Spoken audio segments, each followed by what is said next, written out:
right, this is Nick Smith with JB&A's National Sales Meeting. Apparently the team told me this is called Fireside Chat, and I haven't been calling it out right. So welcome to another episode of Fireside Chat, where I get to talk with the coolest tech companies, the most innovative, I would say innovative industry changers, and talk about what's going on in their world. And to do that next, I've got Tim from Wowza here to talk with me about what Wowza is doing these days. Yeah, it's good to be here with a literal fireside chat. So it's right there. This is fantastic. Yeah. No, excited to talk about Wowza. We have a lot going on, particularly right now. In fact, tomorrow we're doing a huge launch of our Wowza Video 2.0, which is our SaaS platform. So nice. There's a buzz in the air for sure. So let's break down Wowza. Let's pretend some audience members have never heard of it. Okay. How do you explain what Wowza is to them? Great question. First of all, we have a cool name, right? Oh, Wowza. Totally. Wow. That's a conversation starter in itself. Wowza is a streaming company. We grew up essentially building a streaming media server. So effectively, you could take a computer, you could take your MacBook Pro and put Wowza on it and send video to it using an encoder, and all of a sudden anybody with network access to that computer can watch that video. Yep. Sounds kind of simple, but you can do so much with it. So we've taken that product and we've made it work with so many different applications and industries. So we're definitely a streaming platform. One way that I describe it now that it's grown up, because we took that media server component that runs on a computer, people started building their own content delivery networks with it. Now in the current day and age, there's all sorts of destinations for video. So we facilitate the plumbing for video to small and very large scale. So I try to break it down like this. If you're building a bathroom, right? You got the tile, you got the tub, you got all the lights and all the stuff that goes into that. And we're the plumbing.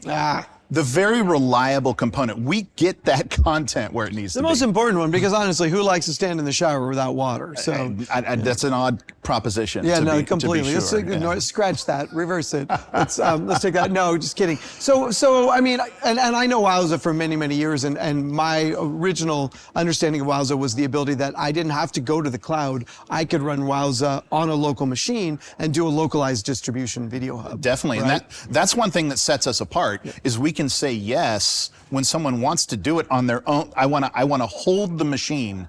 I want to see the pizza box server that is going to be facilitating my video distribution. So yeah, we definitely do it on-prem.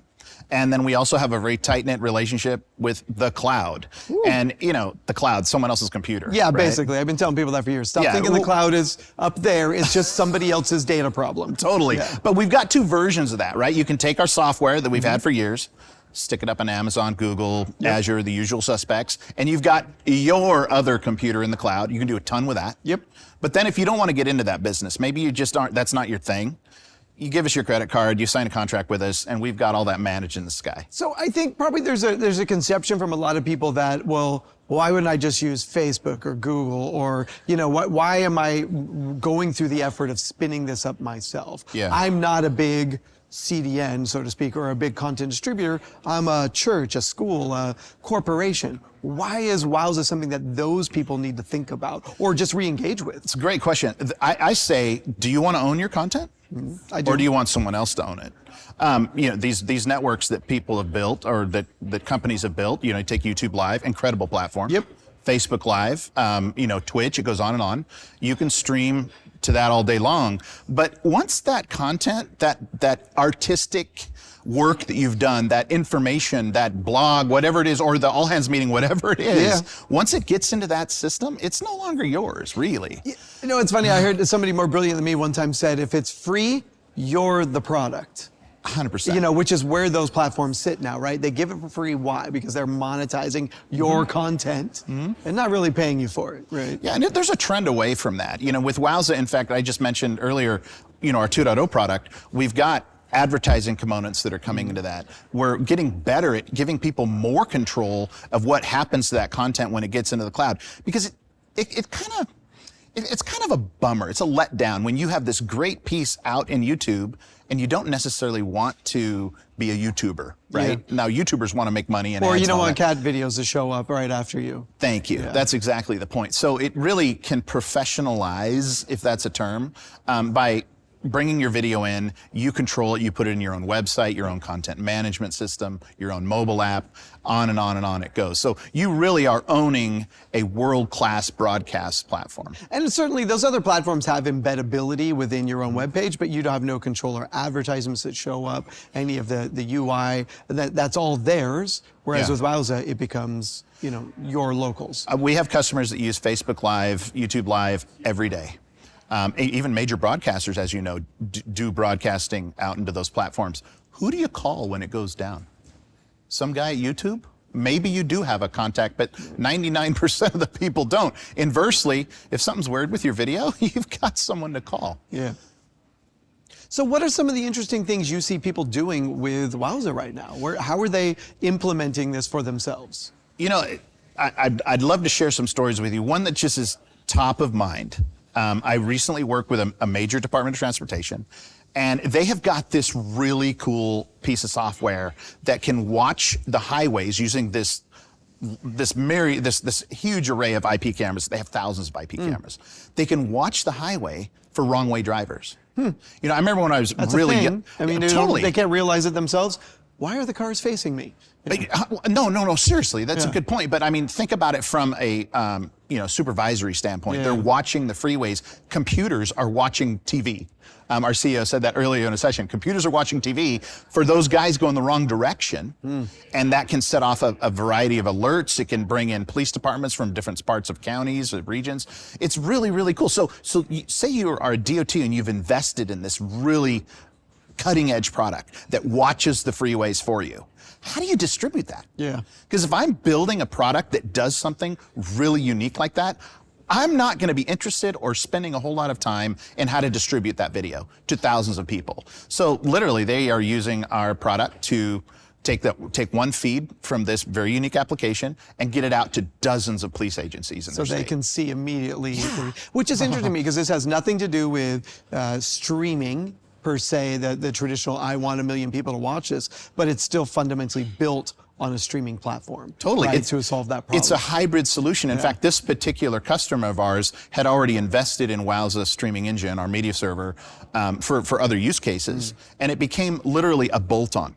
Because we upgraded our software last year to where it can talk to our cloud like that. So they just send it on down their local network. It goes out to our cloud, and then they have some decoders and some LCDs and LEDs that they're putting in these police departments, and it's really cool. And the most important part of this is not a CBS affiliated NBC agency. No. This has nothing to do with media and entertainment. But again, still fundamentally built on streaming technology. No, the profile that I'm talking to is some guy who's got more. I'm thinking of a term I'm editing. He's just got tons and tons of work to do. Yeah. He's not super concerned about cost. He just needs the solution now, and it's all completely controlled. Yeah. It's not going out to some mysterious CDN. It's all completely identified and managed end to end. So you mentioned earlier you're about to launch a new version in the next iteration. Are we able to talk about kind of what's coming into that? Yeah. So I mean, Wowza, has really been about being able to take a feed it to many, format it for the appropriate device, record, replay, all this fun stuff. Where do you go now that you've attacked all of that? I mean, what does it do now? Well, I mean, we've had the product in our SaaS platform. It, formerly was Wowza Cloud, and now it's Wowza Video. Now it's Wowza Video 2.0. The whole play here is to get more people involved with the video streaming process. In many cases, and in our case as well, we do have that technical wing. We've got REST API for all of our products. We have a Java API for our streaming engine. You can get really geeky with our product. But inversely, what if you're a marketing person? What if you're running a crew? What if you're not holding a degree from MIT? How do you do streaming? Well, Wowza Cloud, or Wowza Video, I should say, we've made it much more approachable with our user interface. We've streamlined the wizards. Wizards is more my term. I'm dating myself from being a former Windows user. But we've streamlined how you get a stream live, how you get a stream scheduled, how you get a VOD stream or an on-demand asset. Say you edit something in Premiere or Final Cut Pro, you put that MP4 in our platform, boom, boom, we transcode it, and you've got a player that you can embed. So we've really enhanced the user interface, streamlined it, and made it look cool, and just we've got a good new version of our product out there. We're also putting some cool options in there like automated speech recognition. So we'll be providing the ability for text to speech. We call it top and tail. So say you upload or do a live program and you want to edit out where, like you and I earlier, we're doing our sound check and talking about Saturday Night Live, right? Yeah. You probably would want to edit that out. You can do that on our platform. Well, I have a stylist for that, but it works out this way too. Yeah. So it's just the new and improved Wowza video. Well, no, and this is an interesting engagement because everybody's always talking about where AI fits in to, sort of modern production. And a lot of times we think of like we only sort of see the LLMs, sort of the new sexy breed of AI, but some of these like speech to text are, been around for a very long time, are very mature, very accurate, in how they operate. And it's good to see these things start to embed into more accessible technologies. Oh yeah, definitely. And it's going to become more affordable as well. I like the fact that, again, you don't have to be a programmer or necessarily a system integrator to get the AI-driven captioning component going. You just basically turn it on. Yeah. Not unlike the experience you have Well, with YouTube and I Live. have an experience from, Wowza, say 15 years ago when you had to know CLI to turn it on to do anything, right? I mean, it's great to see that like the evolution of the product come to a point where now it is wizard driven. Right? But not exclusively. And that's one thing I appreciate, because those of us who kind of like the command line interface, we can still do all that stuff and more. But I think Wowza is more approachable. See, I don't have a problem sleeping, so I don't need CLI. It's all good. Totally get it. You mentioned AI. I just thought of something. We've had some customers come in and use our platform to actually, it's hard to explain, but I'm going to go with it. They're generating a facial a conversation. Like it's literally, one of our customers is an AI, the lips move, it's an actor. And so instead, it's like talking to ChatGPT, but seeing a face. But seeing yeah. And they're using ultra low latency through Wowza to actually get that down into their network. It's amazing. Interesting. So I know that's kind of like, I took you for a little side path there, but the AI thing has been really interesting, the crazy ideas people are coming up with. Some of the, probably right now, if we look at the tech industry in general, we're making sort of micro advances in so many areas. We're a little faster, our resolution's a little bigger, our color depth is a little bit bigger. We haven't made these massive leaps. AI is probably, especially with all these LLMs and other forms of AI coming, this is probably one of the biggest fundamental leaps we've made in technology in the last maybe 5 years, where we can actually do some really new and relevant things. The ability to edit video via text was very expensive on Avid 20 years ago. Now it's very inexpensive with these new technologies. So I really see AI, and there's a lot of panels, discussions going on about it's replacing people's jobs. I don't know that it's replacing people's jobs. I think it's making more accessibility to greater technology. Yeah, it's definitely an enhancement. And working for a company like Wowza, a lot of our customers are those types who have very innovative technologies like AI that they're using. And we, again, we fill that gap in the middle between the application and the actual distribution. Yeah, and it's interesting to hear, because I think, again, some people sort of envision Wowza being the one-to-many conversation, and yet it can be a one-to-one. It can be about just specific components of your workflow or of your targeted communication that you can control and manage. Yeah, frequently we are one to few. Of course, one to many is a great business opportunity, and that's very conventional. But no, the one to few is very common. The one thing that you'll find with Wowza, as you know, we tend to say, yes, we can do that. When we have that on-prem, we've got a hybrid, we've got a cloud product, we probably can ferret in some way to interface with an application like AI or any other streaming use case you could probably come up with. So what else is coming for Wowza that we should be alerting the audience to? Because honestly, we try to use these opportunities to help people reframe how they see certain products and try and move the needle for the type of customer they think it should be with. So what are you seeing inside of the Wowza camp that people should understand and see? Video on demand. Wowza has been leading in live since its inception. Yeah. We're really good at that. End of conversation. But we have really enhanced our on-demand capability. We have a CMS backbone. As I mentioned earlier, we have some of the editing capabilities. You can take a library of video, get it into Wowza, it gets transcoded into a proper ABR, so you can do real VOD distribution with our product. I think that's going to open up a lot of conversations and opportunities for us. Well, and if you really think about it, most of the content we consume on a daily basis is video on demand. How often do we ever go, oh, it's 10 o'clock, I gotta catch that stream, right? I mean, I think there are a few moments in life where there are certain people we connect to and we want to see them live. We want to connect with them, but I think something like 60% of TV isn't even seen in real time anymore, right? I mean, it's a much lower number. We are an on-demand generation now. And I think most corporations, if they look at their media consumption, the content they're producing for their internal employees, it's meant to be viewed on demand. It's rarely, I mean, other than the all hands meetings, which happen once a week or whatever, most of the content that I need my sales staff to see, or my HR staff wants me to watch, is on demand. Definitely. Yeah, on demand is ubiquitous, and it covers virtually every use case in the business. I mean, we of course will always be a live video platform, but having that on demand, I'll tell you what, from a conversation with customers, people that are getting into streaming, asking questions, it's powerful to be able to say we have a full service VOD platform. And I think we're going to see a lot of growth there. So I'm thinking to the dealer system integrator out there who's working with a small church, working with a school, working with a corporation. What should they be asking, right? When they sit down with them, what are the questions that should lead them down the path of saying, you really need to look at Wowza? Well, we mentioned earlier about owning your own content. Also, just, when I think about the individual, an extreme example would be the one-man band. Maybe he's even on camera, but also sets an encoder and audio. Think of somebody. I don't know who he is at all. So you know what I'm talking about. There is a incredible power in orchestrating and automating your streaming workflow. One church that I work with, they're very disciplined. This is a large church organization. They always start on time. And in consulting them, I've helped build a streaming workflow that kicks on at exactly 5 minutes before their service. It runs their entire service. And oh, by the way, it catalogs their on-demand straight out to their content management system on the backside.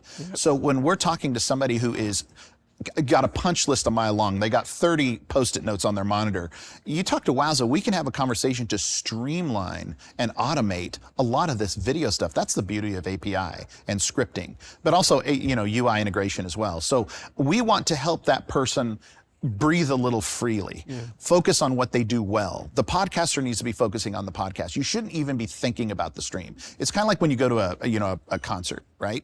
And you enjoy this rich musical experience. You don't think about that incredible multi-million-dollar audio system that's supporting the event. Well, Jordan does, because he wants to go play with it. That's, But that's kind of the whole point. We want streaming to be not really at the forefront. We want it to be that background service that's doing its job every day. No, I mean, technology, when it works well and it's done right, should be transparent, right? We shouldn't be focused on it. And a lot of times when I talk to, the education market, we talk about all the new technology we want to bring into the classroom so the teachers can stream, do all this. If the technology is overwhelming, it'll be distractive to the teacher, and they're not going to be able to focus on being a good, effective teacher because they're too worried about making sure the bells and whistles are working. So good technology should be transparent and invisible effectively. Yeah, one saying we have, in fact, we were just having a side conversation. I think you were part of that conversation. It just works, right? Yeah. And I would offer that to anyone, if they're a novice or if they're a veteran streamer. They typically know that our product is reliable. And it just works. It doesn't mean there isn't work setting it up. Video streaming is hard, any way you look at it. But we like to try to make that easier. It's crazy because there are so many dials and knobs and levers inside the streaming engine to make it look perfect, right? To overcome stutter, jitter, latency, buffering, all these things. It's amazing to kind of see like there's a platform to do it and make it easier. Because when you look at a lot of the big OVPs like that, they're limited in what they give you access to and control with, right? And you guys are sort of the opposite of like, look, there's APIs for everything here. But one thing I do want to make certain is, we are a part of the overall streaming solution.